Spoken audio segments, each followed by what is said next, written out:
Hey guys, Dr. Jamie Richards here, and I am talking to you on the Everything You Need to Know Spinal Show. One of the questions I get a lot is, should I have a stand-up workstation? And the answer is, maybe. Should you have a stand-up workstation? It really depends, which is often the answer to many questions. It really depends on your situation. So here I am at my stand-up workstation, which also doubles as a sit-down workstation. So I have a high chair here that I can sit in if I would like to.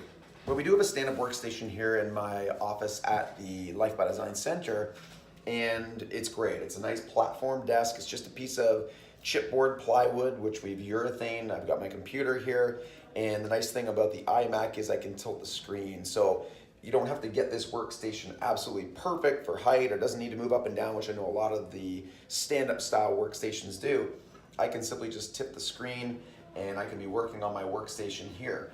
Now, when we look at the research in terms of, is a stand-up workstation better, it really comes down to, is it creating the situation where you're moving more? Because it's not about standing versus sitting, it's about moving versus being stationary.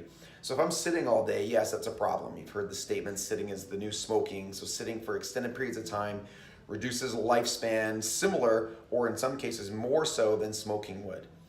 That's due to the immobility that happens because we're stationary. So if I give you a stand-up workstation and you're just as stationary as you are in a sit-down workstation, sure, mechanically speaking, there might be some advantages to the pelvic position, but I'm still stuck in this static position. And depending on how you've got it set up, if the computer screen is too low and we've got the head in a shifted position, it could actually be worse for the cervical spine and some of these upper cervical conditions and input-output centers that we know are very, very important based on you watching these episodes of the Everything You Need to Know Spinal Show.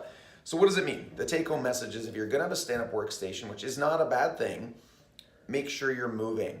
So whether it means you're standing up and because of that you're moving more, right? So we're moving around. You could also do that in a sit-down workstation by getting some type of ball, or actually sitting on a ball and moving and continuing to be active that way. So it's not necessarily one or the other. It's not, the quick fix panacea is, oh, well, I'll just get a stand-up workstation, unless you're going to be moving around. So that can be done in a sit-down. That can also be done in a stand-up.